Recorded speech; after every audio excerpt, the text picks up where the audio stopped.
So I'm Brian Lamb. My official job title is Director of Innovation. I prefer the term Redirector of Innovation at Thompson Rivers University, which is in Kamloops, British Columbia, Canada.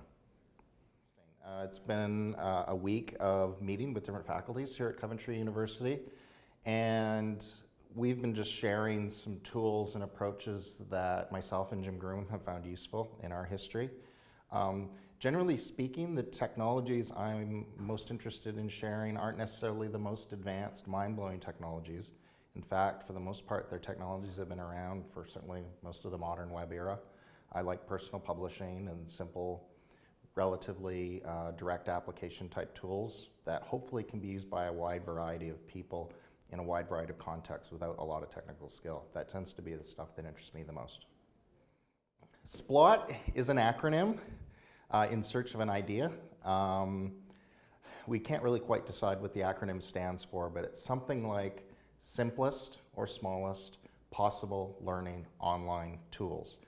And where the idea of the SPLOT came from was just recognizing that even a relatively simple technology like a WordPress weblog can be challenging and imposing for new users. And for the most part, there's a significant number of people that just want to write or share their materials online, and they've never worked with a publishing platform before, and they want to share, they want to work, but at this time they don't necessarily want to learn the ins and outs of a publishing platform.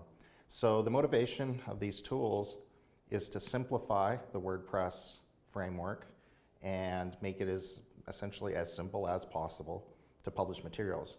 The other thing we do is we kind of did a little tweak behind the scenes to allow people to come into the space without having to create a user account. Part of that is to make it easier. It's one less step to do. It's also much easier to support. In my experience at an institution, it seems like about half of our support requests have to do with password management or account management or access controls. So we simplify that as much as possible. And a nice benefit of that is we don't have to collect any user data, which we hope means that people can use these tools confidently without feeling like they are running against, shall we say, privacy regulations. Well, I'll leave aside issues of like reclaiming, because I suspect Jim can speak better about it. But again, I guess that one of the things that I've just starting to really get involved with is seeing advances in how technologies can be deployed in virtual environments. So one example of this is the Sandstorm Framework, which allows us to really quickly spin out an application without a lot of the overhead that we typically associate with installing, launching, and supporting an application.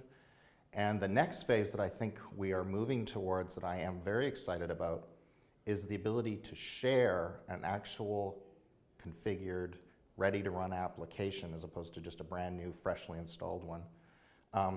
Among users. So it would allow me to share a ready-to-run application, perhaps preloaded with learning materials, with other educators, ready to run without any ramp-up or development time, much the way now we might share an open educational resource.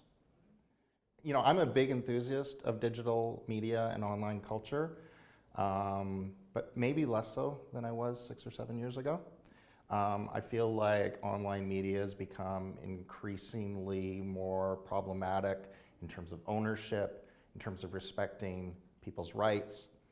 And I think the concept that I find myself thinking the most about is just how much of the stuff we're doing in our daily lives kind of runs on things that we don't really understand, the concept of like the black box, that there's algorithms that are mysteriously shaping our lives, whether it's our credit scores, or how we're being evaluated in a learning environment.